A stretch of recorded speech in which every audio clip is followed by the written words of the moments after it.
തീർച്ചയായും ഈ രീതിയിലേക്കാണ് കാര്യങ്ങൾ പുരോഗമിക്കുന്നത്.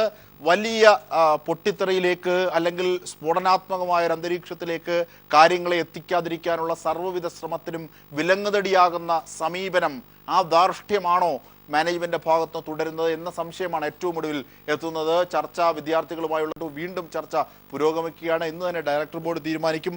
ഡയറക്ടർ ബോർഡ് നിർദ്ദേശിക്കുമോ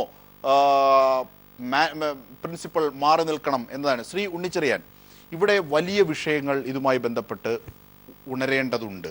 ഒരുപക്ഷെ പ്രതിഷേധങ്ങളുടെ സ്വഭാവം അതിൻ്റേതായ അർത്ഥത്തിൽ പുരോഗമിക്കുമ്പോൾ വിദ്യാഭ്യാസ മന്ത്രി ഏറ്റവും ഒടുവിൽ പറഞ്ഞത് ഇതാണ്: വിദ്യാർത്ഥിക്ക് അനുഭാവപൂർവ്വമല്ലാതെ ഒരു തീരുമാനമുണ്ടാകില്ല. അതിൽ താക്കീതില്ലേ? തീർച്ചയായിട്ടും എനിക്ക് തോന്നുന്നു വിദ്യാഭ്യാസ മന്ത്രിയുടെ നിലപാട് അന്ന് ആ യോഗം ചർച്ചയ്ക്ക് ശേഷം അദ്ദേഹം ഇറങ്ങിയിട്ട് അദ്ദേഹം പത്രക്കാരോട് പറഞ്ഞത് കേൾക്കുമ്പോൾ അതിനകത്ത് വളരെ ആത്മാർത്ഥതയുള്ളൊരു നിലപാടായിട്ടാണ് എനിക്ക് മനസ്സിലായത്. അതല്ലാതെ ഇപ്പോൾ വിദ്യാർത്ഥികൾ അവരുടെ പരാതി പറയുന്നു, സമരപന്തൽ മന്ത്രി സന്ദർശിക്കുന്നു, അവരുടെ ആവശ്യം പ്രിൻസിപ്പൽ രാജിവെക്കണം എന്നാണ്. അപ്പോൾ ശരി, എന്നാൽ ഞാനിപ്പോൾ തന്നെ പ്രിൻസിപ്പലിനെ മാറ്റിയിട്ട് അങ്ങോട്ട് പോകാമെന്ന് എന്തായാലും വിദ്യാഭ്യാസ മന്ത്രിക്ക് പറയാൻ പറ്റില്ല. വിദ്യാഭ്യാസ മന്ത്രിക്ക് ചെയ്യാമെന്ന് വിദ്യാഭ്യാസ മന്ത്രി ചെയ്തു. തീർച്ചയായിട്ടും ആ ചെയ്തതിൻ്റെ ഭാഗമായിട്ടാണല്ലോ സിൻഡിക്കേറ്റിൽ ഉപസമിതി വരുന്നത്. അപ്പോൾ ഇവരാരെങ്കിലും ഇതുവരെ, ഞാനിപ്പോഴും എനിക്ക് മനസ്സിലാവാത്തത്, ഇവരാരെങ്കിലും ഈ സിൻഡിക്കേറ്റിൻ്റെ ഉപസമിതിയോ സിൻഡിക്കേറ്റ് ഒന്നും ഈ പറയുന്ന പ്രിൻസിപ്പാളിനെ പിന്തുണച്ച് ഒരിടത്തും സംസാരിച്ചിട്ടില്ല. വിദ്യാർത്ഥികളുടെ ആവശ്യം തീർച്ചയായും ന്യായമാണ്. വിദ്യാർത്ഥികളുടെ ആവശ്യം പ്രിൻസിപ്പൾ മാറിയിരിക്കണം എന്നുള്ളതാണ്. അവരെ പീഡിപ്പിക്കുന്ന, അവരോട് അക്രമം കാണിക്കുന്ന, അവരുടെ മാർക്ക് വെട്ടിക്കുറയ്ക്കുന്ന, അവരോട് പ്രതികാരത്തോടു കൂടി പെരുമാറുന്ന, മനുഷ്യാവകാശ ലംഘനം നടത്തുന്ന, പിന്നോക്ക വിഭാഗക്കാരായ വിദ്യാർത്ഥികളെ ജാതി പറഞ്ഞ് നിക്ഷേപിക്കുന്ന ഒരാൾ പ്രിൻസിപ്പളായിട്ട് കേരളത്തിലെ ഒരു വിദ്യാഭ്യാസ സ്ഥാപനത്തിന് തലപ്പത്തിരിക്കുന്നത് ഏത് തരത്തിലായാലും ന്യായീകരിക്കാനാവില്ല എന്നുള്ളത് നമുക്കെല്ലാം അറിയാമെങ്കിൽ പോലും നിയമത്തിൻ്റെ ഒരു വഴിയുണ്ട്, രീതിയുണ്ട്. ആ വഴിക്ക് അവർ വരൂ. ആ വഴിക്ക് വരാനെടുക്കുന്നത് ഈ 20 ദിവസം എന്നുള്ളത് ഇപ്പോൾ രോഹിത് പറഞ്ഞതുപോലെ ഒരു വലിയ കാലതാമസമാണെന്ന് എനിക്ക് തോന്നുന്നില്ല. പ്രത്യേകിച്ച് പരാതി ഇപ്പോൾ 21-ാം തീയതിയാണ് ഈ പോലീസ് സ്റ്റേഷനിൽ, പേരുക്കോട് പോലീസ് സ്റ്റേഷനിൽ ഈ പരാതി ചെന്നിരിക്കുന്നത്. അതിനകത്ത് എനിക്ക് വ്യക്തിപരമായിട്ടൊരു അഭിപ്രായമുണ്ട്, കുറച്ച് വൈകിപ്പോയെന്ന്. കാരണം അത് 22-ാം തീയതി തന്നെ കേസ് എടുക്കാവുന്ന കേസാണത്. ആ കേസ് എടുക്കാമായിരുന്നതാണ്. ആ വിഷയത്തിലാണ് ഏറ്റവും വലിയ മനുഷ്യാവകാശ ലംഘനം നടന്നിരിക്കുന്നത്. അത് ഏറ്റവും പ്രധാനപ്പെട്ട കേസായിട്ട് ഇതിനകത്ത് പരിഗണിക്കേണ്ടതുമാണ്. അതാണ് ഇന്ന് ജാമ്യമില്ലാ വകുപ്പ് പ്രകാരം ഇന്നാണ് കേസെടുത്തത്. അത് ശരിയാണ്. ഒരു പക്ഷേ വലിയ രീതിയിലേക്ക് കാര്യങ്ങൾ പോകുന്നു. അക്കാദമി ഉത്തരം പറയേണ്ട ഒരുപാട് വിഷയം വിദ്യാഭ്യാസ അവകാശവുമായി ബന്ധപ്പെട്ട് തന്നെയുണ്ട്. എന്നിരിക്കെ ഇത്രയേറെ ധാർഷ്ട്യം ആവശ്യമില്ല. ഇതാണ് പൊതുസമൂഹം ഉയർത്തുന്നത്. തീർച്ചയായും അതിലേക്ക് കൂടി ചർച്ച വ്യാപിപ്പിക്കാം അവരുടെ വിളക്ക്. തീർച്ചയായും ശ്രീ രാജേഷിലേക്ക്, ശ്രീ എ റഹീമിലേക്കും രോഹിത്തിലേക്കും എത്താം. ശ്രീ രാജേഷ്, ഒരുപാട് വിഷയങ്ങളുണ്ട്. ഒരുപക്ഷെ ഈ ജാമ്യമില്ലാ വകുപ്പ് പ്രകാരം ലക്ഷ്മി നായർക്കെതിരെ കേസെടുക്കാൻ പോകുന്നു, അല്ലെങ്കിൽ കേസെടുത്തു, ഈ രീതിയിലേക്ക് ഇനി തുടർന്ന് അറസ്റ്റ് ഉണ്ടാകാം. ഈ രീതിയിലൊക്കെ കാര്യങ്ങൾ പോകുമ്പോൾ ഈ വിദ്യാഭ്യാസ സ്ഥാപനവുമായി ബന്ധപ്പെട്ട് കൂടുതൽ കാര്യങ്ങൾ പരിവേഷിപ്പിക്കേണ്ടതുണ്ട്. സ്വാശ്രയം കോളേജാണോ? അങ്ങനെയാണെങ്കിൽ 50-50 അനുപാതം പാലിക്കണം. അതുണ്ടോ? ഇനി എയ്ഡഡ് ആണെങ്കിൽ മുഴുവൻ മെറിറ്റ് പ്രകാരം വേണം. 35-15-50 ഫീസ് ഘടന, അതൊക്കെ. ഗവൺമെൻറ് കോളേജ് ആണെങ്കിൽ മുഴുവൻ. ഈ 3 വിഭാഗമാണ് വിദ്യാഭ്യാസ സ്ഥാപനങ്ങൾ ഉള്ളതെന്നാണ് നമ്മുടെ അറിവ്. ഈ 3ലും ഇവർ പെടുന്നില്ലേ? ഇവർ ഏതിലാണ് പെടുന്നത്? പൂർണ്ണമായി ശരിയല്ല. പ്രൈവറ്റ് കോളേജ് എന്നാണ് സർവകലാശാലയുടെ ഡയറിയിൽ പറയുള്ളത്. പക്ഷെ അത് 96 കോളേജ് ഇത് മാത്രമേ ഉണ്ടാവൂ. 96-ലെ യൂണിവേഴ്സിറ്റി ആക്ട് അമെൻഡ് ചെയ്തതോടുകൂടി എല്ലാ പ്രൈവറ്റ് കോളേജും അൺഎയ്ഡഡ് കോളേജായിട്ട് മാറിയിട്ടുണ്ട്. അപ്പോൾ അൺഎയ്ഡഡ് കോളേജ് തന്നെയാണ്. ആ കാര്യത്തിൽ സംശയമൊന്നുമില്ല. അങ്ങനെയാണെങ്കിൽ ഈ 50-50 അനുപാതം അവിടെ പാലിക്കുന്നുണ്ടോ?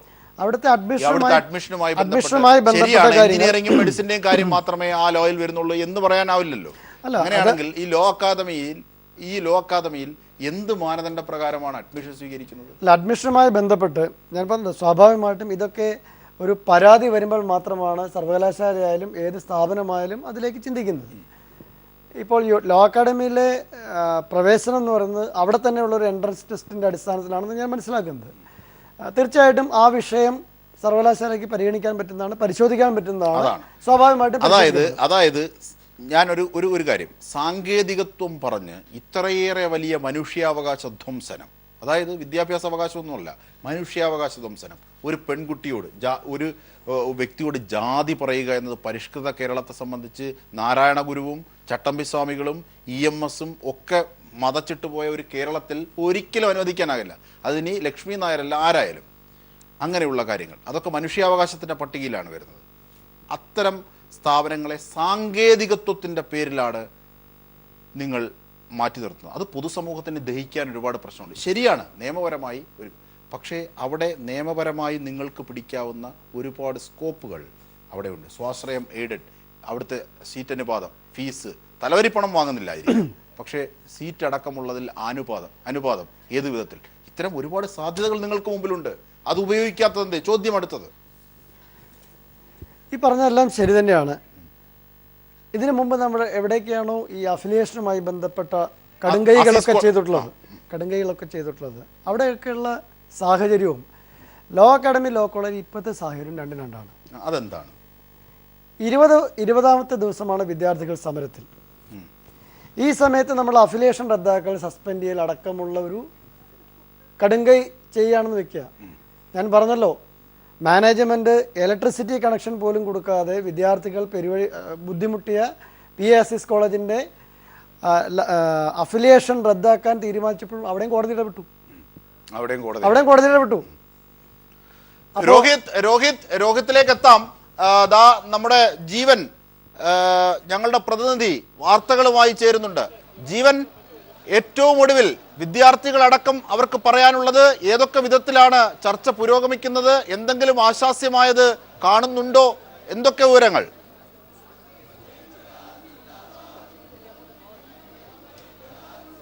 അജിംഷാദ്, ഇപ്പോൾ യാതൊരു തരത്തിലുള്ള സൂചനകളും ഇപ്പോൾ രമ്യമാകുന്നതിൻ്റെ ഒരു തരത്തിലുള്ള സൂചനകളും നമുക്ക് ലഭ്യമായിട്ടില്ല. കാരണം ഇപ്പോൾ വിദ്യാർത്ഥി സംഘടന ആദ്യഘട്ടത്തിൽ അലസിപ്പിരിഞ്ഞ ചർച്ച വീണ്ടും പുനരാരംഭിക്കുകയും വിദ്യാർത്ഥി സംഘടനകളോട് ഒറ്റയ്ക്കൊറ്റയ്ക്ക് നിർദ്ദേശങ്ങൾ എഴുതി തരാനുമാണ് ഇപ്പോൾ മാനേജ്മെൻറ്റ് പറയുന്നത്. അങ്ങനെ വിദ്യാർത്ഥികളുടെ ഏതെങ്കിലും തരത്തിൽ ഒരു പഴുതുപയോഗിച്ച് സമരം സെറ്റിൽ ചെയ്യാൻ കഴിയുമോ എന്നതാണ് മാനേജ്മെൻറ്റ് ആലോചിക്കുന്നത്. എന്നാൽ ഏതെങ്കിലും തരത്തിൽ സമരം തീരാനുള്ളൊരു സാധ്യത നിലവിൽ നമുക്ക് കാണുന്നില്ല. കാരണം പ്രധാനമായും പ്രിൻസിപ്പൽ രാജിവെക്കുക എന്ന നിർദ്ദേശം തന്നെ, എന്ന മുദ്രാവാക്യം തന്നെ ഈ കാര്യത്തിൽ വന്നിരിക്കുകയാണ്. ഇപ്പോൾ DYFIയുടെ ഒരു വലിയ പ്രകടനം കൂടി ഇവിടേക്ക് എത്തിയിട്ടുണ്ട്. അവർ റോഡിൽ കുത്തിയിരുന്ന് പ്രതിഷേധിക്കുകയാണ്. ലോ അക്കാഡമിക്ക് മുന്നിലേക്കുള്ള ഗേറ്റിൽ കുത്തിയിരുന്ന് പ്രതിഷേധിക്കുകയാണ്. പ്രതിഷേധ പ്രകടനങ്ങൾ ഇങ്ങനെ പലതായി വന്നുകൊണ്ടിരിക്കുന്നു. ചർച്ച ആദ്യഘട്ടത്തിൽ 8 മണിക്ക് ആരംഭിക്കുന്ന ഘട്ടത്തിൽ തന്നെ ഗവേണിംഗ് കൗൺസിലിന് വേണ്ടി ഡയറക്ടർ കൂടിയായ കൊലിയക്കോട് നാരായണൻ നായർ പ്രിൻസിപ്പൽ താൽക്കാലികമായി മാറി നിൽക്കാൻ തയ്യാറാണ് എന്നൊരു നിർദ്ദേശം മുൻപോട്ട് വെച്ചു. പകരം ചുമതല വൈസ് പ്രിൻസിപ്പലിന് നൽകാം. എന്നാൽ വിദ്യാർത്ഥി സംഘടനകൾ ഏകപക്ഷീയമായി ഏകകണ്ഠമായി ഇതിനെ എതിർത്തു. അതേ തുടർന്ന് ചർച്ച അലസിപ്പിരിക്കുകയും ആദ്യഘട്ടത്തിൽ പുറത്തേക്ക് വരികയുമാണ് ഉണ്ടായത്. എന്നാൽ പിന്നീട് വിദ്യാർത്ഥി സംഘടനകൾ ഇവിടെ രണ്ടാമത് വീണ്ടും ചർച്ച പുനരാരംഭിച്ചപ്പോൾ എന്താണ് നിങ്ങളുടെ ആവശ്യം എന്നുള്ളത് അവിടെ എഴുതി തരാനാണ് അവരോട് പറഞ്ഞിരിക്കുന്നത്. അതുകൊണ്ട് ഇപ്പോൾ വിദ്യാർത്ഥി സംഘടനകൾ ഒറ്റയ്ക്കൊറ്റയ്ക്ക് അവിടെ അകത്ത് എഴുതി കൊടുത്തുകൊണ്ടിരിക്കുകയും ചെയ്യുകയാണ്. അജിംഷാദ്, കൂടുതൽ വിദ്യാർത്ഥികളിലേക്ക് പോകാം. ജീവൻ,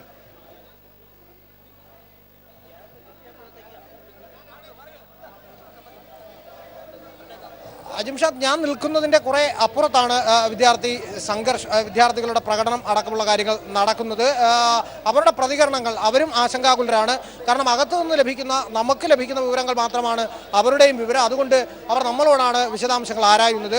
കൂടുതൽ വിശദാംശങ്ങൾ വന്ന ശേഷം പ്രതികരിക്കാമെന്നതാണ് വിദ്യാർത്ഥികൾ പറയുകയും ചെയ്യുന്നത്. ഇപ്പോൾ യുവജന സംഘടനകളുടെ ഒരു വലിയ പ്രകടനം ഇപ്പോൾ ഇവിടെ എത്തി ഇവിടെ കുത്തിയിരുന്ന് പ്രതിഷേധിക്കുകയാണ്. അജിംഷാദ്, അതായത് പ്രിൻസിപ്പൽ മാറി നിൽക്കാം എന്ന നിലപാട് ഒരുപക്ഷെ രാജിവെക്കുന്നതിലേക്ക്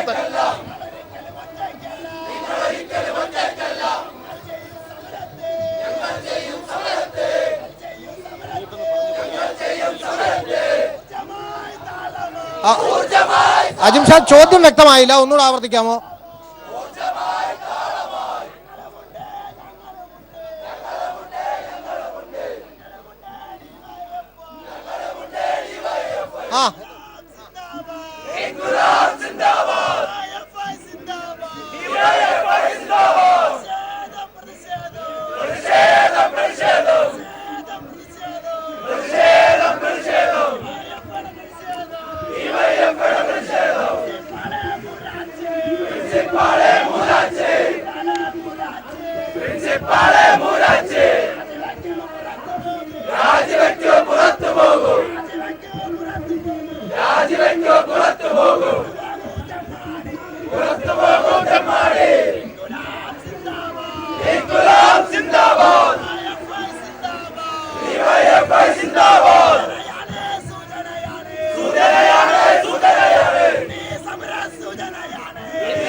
അതായത് ജീവൻ മുദ്രാവാക്യത്തിൽ പറയുന്നത് പോലെ സൂചന കണ്ട് പഠിച്ചില്ലേൽ രൂപം മാറും ഭാവം മാറും. രൂപത്തിന്റെയും ഭാവത്തിന്റെയും ഒക്കെ മാറ്റം സൂചനമാകുന്ന കാര്യങ്ങളാണ് ആ വേദികളിൽ നിന്ന് വരുന്നത് എന്ന് പറയാമോ? ചർച്ച പരാജയമാണ് എന്ന ആദ്യഘട്ടത്തിലെ വാർത്തകൾക്ക് ശേഷം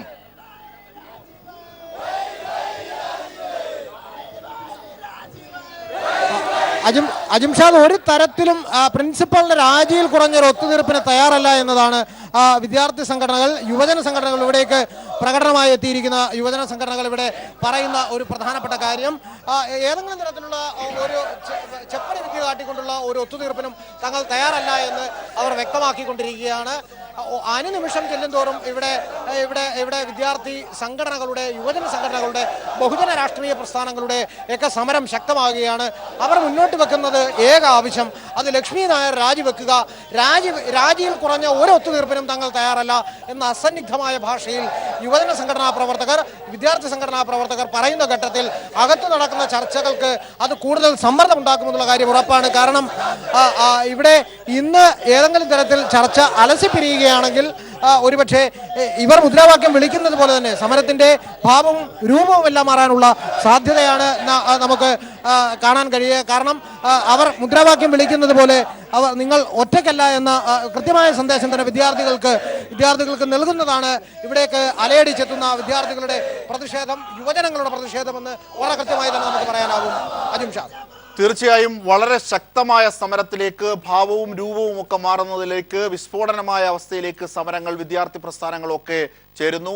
ഡിവൈഎഫ്ഐ അടക്കമുള്ളവർ ഐക്യദാർഢ്യം പ്രഖ്യാപിച്ച് വലിയ പ്രകടനമായി അവിടെ എത്തി മുദ്രാവാക്യം വിളിക്കുന്നു. വിദ്യാർത്ഥികൾക്ക് അനുഭവമായി കക്ഷി രാഷ്ട്രീയ ഭേദമന്യേ എല്ലാ വിദ്യാർത്ഥി പ്രസ്ഥാനങ്ങളും സജീവമായി അവിടെ സമരത്തിലേക്ക് എത്തുന്നു. വീണ്ടും ചർച്ചയ്ക്ക് മാനേജ്മെന്റ് വിളിക്കുന്നു. ഇന്ന് തന്നെ ഡയറക്ടർ ബോർഡ് യോഗം തീരുമാനമുണ്ടാകും. ഈ രീതിയിലേക്കൊക്കെയാണ് കാര്യങ്ങൾ പുരോഗമിക്കുന്നത്. അതിലേക്കൊക്കെ എത്താം ചെറിയ ഇടവേളയ്ക്ക് ശേഷം. തീർച്ചയായും കടുക്കുന്ന വിദ്യാർത്ഥി സമരം, ലോ അക്കാദമിക്ക് മുന്നിൽ വലിയ പ്രതിഷേധം ശക്തമാവുകയാണ്. ചർച്ച പരാജയമാണ് എന്ന ആദ്യഘട്ടത്തിലെ വാർത്ത എത്തിയപ്പോൾ തന്നെ വിദ്യാർത്ഥി പ്രസ്ഥാനങ്ങൾ ഒന്നടങ്കം വലിയ ശക്തമായ പ്രക്ഷോഭത്തിലേക്ക് നീങ്ങുന്നതിന്റെ അന്തരീക്ഷം സൃഷ്ടിച്ചിരിക്കുന്നു. അവിടെ നിന്നും തത്സമയം ഞങ്ങളുടെ പ്രതിനിധി ജീവൻ കുമാർ ചേരുകയാണ്. ജീവൻ, എന്തൊക്കെ കാര്യങ്ങളാണ് വിദ്യാർത്ഥികൾക്ക് പറയാനുള്ളത്?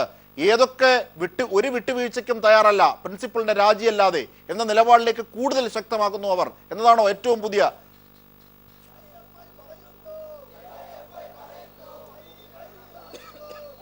വിദ്യാർത്ഥികളുടെ സമരത്തിന് വലിയ ബഹുജന പിന്തുണ, വലിയ യുവജന പിന്തുണ ഈ സമരത്തിന് ലഭിക്കുന്നുണ്ട് എന്ന് നമുക്ക് എല്ലാവർക്കും അറിയാം. പൊതുവിൽ പ്രിൻസിപ്പലിന്റെ രാജി അതിൽ കുറഞ്ഞ ഒന്നും സ്വീകാര്യമല്ല എന്ന കൃത്യമായ നിലപാടുമായി വിദ്യാർത്ഥികൾ നിൽക്കുകയാണ്. ആദ്യഘട്ടത്തിൽ ചർച്ച അലസിപ്പിരിക്കുകയും പിന്നീട് രണ്ടാമത് വിദ്യാർത്ഥികളെ ഒറ്റക്കൊറ്റക്ക് ഇപ്പോൾ വിളിച്ച് മാനേജ്മെന്റ് അവരുടെ അഭിപ്രായങ്ങൾ ആരായുകയാണ്. ഇപ്പോൾ ആ പശ്ചാത്തലത്തിൽ കൂടിയാണ് ഇപ്പോൾ ഡിവൈഎഫ്ഐ ഈ സമരരംഗത്തേക്ക് എത്തിയിരിക്കുന്നത്. നമ്മളോടൊപ്പം ഡിവൈഎഫ്ഐയുടെ ജില്ലാ വൈസ് പ്രസിഡന്റ് ലാലു ഉണ്ട്. ലാലുവിനോട് നമുക്ക് ഇതിന്റെ സാഹചര്യത്തെ സംബന്ധിച്ച് ചോദിക്കാം. ഏതെങ്കിലും തരത്തിൽ ആദ്യഘട്ടത്തിൽ അവർ പറഞ്ഞത് തങ്ങൾ മാറി നിൽക്കാൻ തയ്യാറാണ്, പ്രിൻസിപ്പലിന് പകരം ചുമതല കൊടുക്കാം, രാജി വെക്കുന്ന കാര്യമില്ല എന്നതാണ് ഗവേണിംഗ് കൗൺസിലിന് വേണ്ടി കൊലിയക്കോട് നാരായണൻ നായർ പറഞ്ഞത്. എന്നാൽ വിദ്യാർത്ഥികൾ ഈ നിർദ്ദേശത്തെ അംഗീകരിക്കാൻ തയ്യാറായില്ല.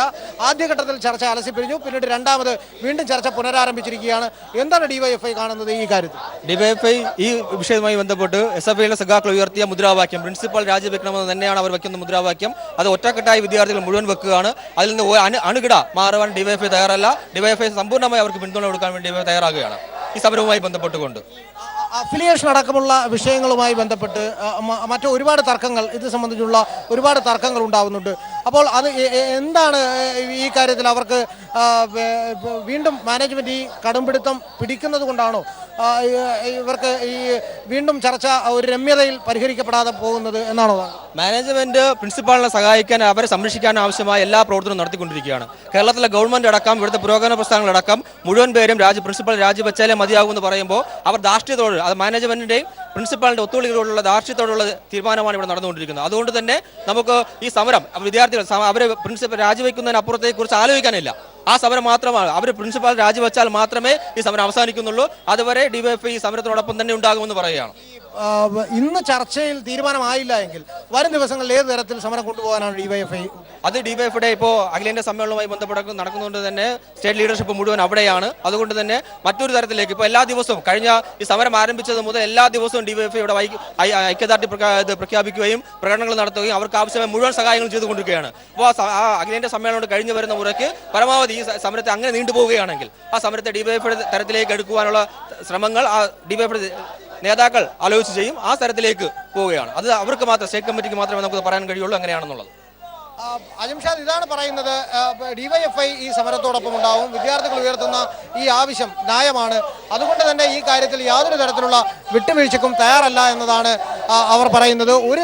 ഒരു രാജിയിൽ കുറഞ്ഞ ഒന്നും ഈ കാര്യത്തിൽ ഇല്ല.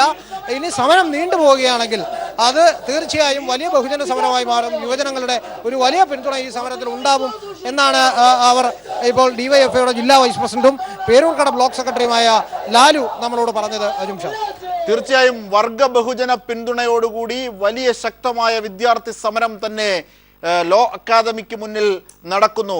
ഐക്യദാർഢ്യവുമായി യുവജന പ്രസ്ഥാനങ്ങൾ എത്തിക്കൊണ്ടിരിക്കുന്നു. ഇപ്പോൾ ഡിവൈഎഫ്ഐ വളരെ ശക്തമായ ഐക്യദാർഢ്യം നൽകിക്കൊണ്ട് ഒപ്പം മാനേജ്മെന്റിന് വലിയ താക്കീത് നൽകിക്കൊണ്ട് മുമ്പോട്ടെത്തുന്നു. ജീവൻ, ഞങ്ങളുടെ കുഞ്ഞുങ്ങളെ ഇനി ഇങ്ങനെ ഒരു കാര്യത്തിനായി മാനേജ്മെന്റിന് പീഡിപ്പിക്കാനാകില്ല. അതിനായി നിങ്ങൾ എടുക്കേണ്ടത് ഈ പ്രിൻസിപ്പളിനെ രാജിവെപ്പിക്കൂ എന്നതിലേക്കാണ് വിദ്യാർത്ഥികളുടെ ആ ആവശ്യം. വർഗ ബഹുജന സംഘടനകൾ ഏറ്റെടുക്കുന്നു. അങ്ങനെയാണെങ്കിൽ കൂടുതൽ സജീവമാകുന്നു സമരം എന്ന് തന്നെ ഈ ഘട്ടത്തിൽ പറയാം. പ്രക്ഷുബ്ധമാകുന്നു എന്ന് തന്നെ ഈ ഘട്ടത്തിൽ പറയാം. ജീവൻ,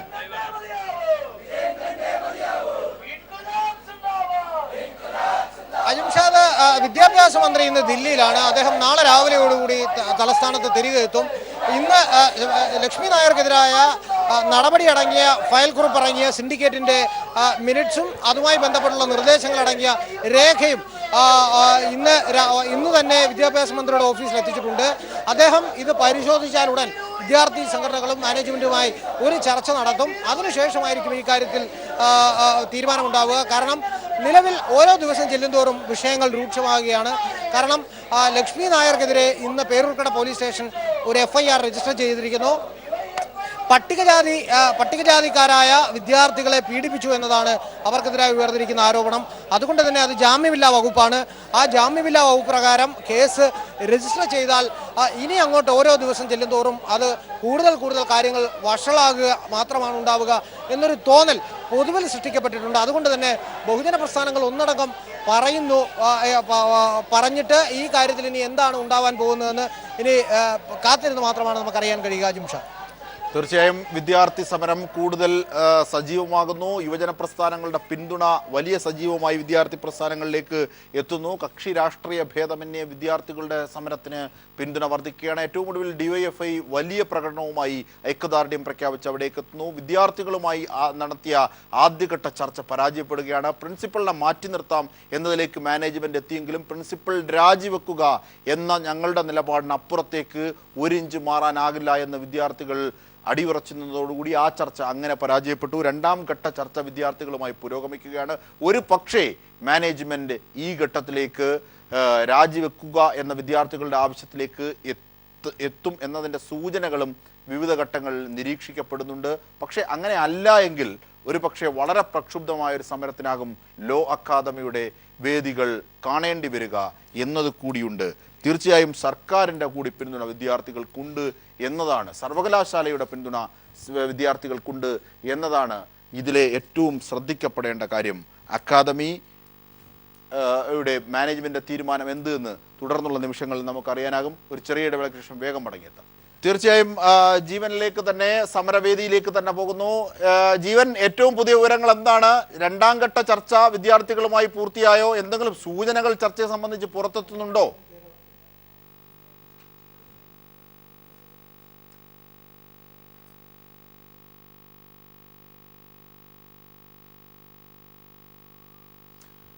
ജീവനിലേക്ക് എത്താം. വലിയ സമരങ്ങളാണ് അവിടെ ലോ അക്കാദമിക്ക് മുന്നിൽ പുരോഗമിക്കുന്നത്. ശ്രീ രാജേഷ്, ഒരുപക്ഷെ വലിയ സമരങ്ങൾ വലിയ രീതിയിൽ പ്രക്ഷുബ്ധങ്ങളായി അവിടെ രൂപം കൊള്ളുന്നു. യുവജന പ്രസ്ഥാനങ്ങൾ പോലും ഏറ്റെടുത്തിരിക്കുന്നു. ഡിവൈഎഫ്ഐ അസന്നിഗ്ധമായി വ്യക്തമാക്കി. ആ ശബ്ദത്തിലെ താക്കീത് കൃത്യമാണ് നമുക്ക്. അങ്ങനെയാണെങ്കിൽ അക്കാദമി ഈ നിലപാടുമായി മുമ്പോട്ട് പോയാൽ വെള്ളം കുടിക്കേണ്ടി വരും? സ്വാഭാവികമായിട്ടും ഞാൻ മനസ്സിലാക്കുന്നത് ഒരു മാന്യമായിട്ടുള്ള ഒരു എക്സിറ്റ് അത് സർക്കാർ അവർക്ക് കൊടുത്തിട്ടുണ്ട്. ഒരു മാന്യമായിട്ടുള്ളൊരു ഒത്തുതീർപ്പിനും കുട്ടികളുടെ ആവശ്യങ്ങൾ അംഗീകരിച്ചുകൊണ്ടുള്ള ഒരു മാന്യമായിട്ടുള്ള സെറ്റിൽമെൻറ്റിന് സമയം കൊടുത്തെന്നാണ് ഞാൻ മനസ്സിലാക്കുന്നത്. ഈ കഴിഞ്ഞ ദിവസങ്ങളിൽ മുഖ്യമന്ത്രിയുടെ പ്രസ്താവനകൾ മാത്രം എടുത്താൽ മതി ഏത് തരത്തിലായിരിക്കും സർക്കാർ ഈ വിഷയത്തിൽ ഇടപെടാൻ പോകുന്നത് ശ്രീ ഉണ്ണിച്ചെറിയാൻ എന്നത് വളരെ പെട്ടെന്ന്. ഞാൻ വിചാരിക്കുന്നത് അവർ രാജിവെക്കുമെന്ന് തന്നെയാണ്. കാരണം ഈ എല്ലാ വിദ്യാർത്ഥി സംഘടനകളും കൂടി ഒരേ സമയത്ത് സമരം ചെയ്യുമ്പോൾ, ഈ പൊതുസമൂഹം അത്രയും ഇവർക്കെതിരായിട്ട് നിൽക്കുമ്പോൾ, ഇത്രയും വലിയൊരു ജനവികാരം നിൽക്കുമ്പോൾ അതിനെ എതിർത്ത് എത്ര കാലം മുന്നോട്ട് പോകാൻ പറ്റും? രാജിവെച്ച് ഒഴിയുക തന്നെ അവരുടെ മുമ്പിൽ വഴിയുള്ളൂ എന്ന് ഞാൻ വിചാരിക്കുന്നു. മനു, അവസാനമായി. അല്ല, ഇത് ധാർമ്മികമായി വിദ്യാർത്ഥി സംഘടനകൾ ഒന്നടങ്കം ഏറ്റെടുത്ത സമരമാണ്. ആ സമരം വിജയിക്കുക തന്നെ ചെയ്യും, അതിലൊരു സംശയവും ഞങ്ങൾക്കില്ല. ആ സമരം എങ്ങനെ വിജയിപ്പിക്കണം എന്നുള്ളതിനെക്കുറിച്ച് മാത്രമാണ് സംശയം. അത് ഏത് രൂപത്തിലേക്ക് മാറും തീർച്ചയായും രോഹിത് ലൈനിലുണ്ടെങ്കിൽ രോഹിത് പോയി എന്നാണ് തോന്നുന്നത്. തീർച്ചയായും അക്കാദമി ലോ അക്കാദമി സമരം അതിന്റെ മൂർധന്യത്തിലേക്ക് കടക്കുന്നു. ആദ്യഘട്ട ചർച്ച പരാജയപ്പെടുന്നു. രണ്ടാം ഘട്ടത്തിൽ വീണ്ടും വിദ്യാർത്ഥികളെ ക്ഷണിക്കുന്നു. പ്രത്യേകിച്ച് എടുത്തു പറയേണ്ട ഏറ്റവും പുതിയ വാർത്ത, DYFI അടക്കമുള്ള യുവജന പ്രസ്ഥാനങ്ങൾ വിദ്യാർത്ഥികൾക്ക് പിന്തുണയുമായി അവിടേക്ക് ഒഴുകുകയാണ്. വളരെ പ്രക്ഷുബ്ധമായ സാഹചര്യം.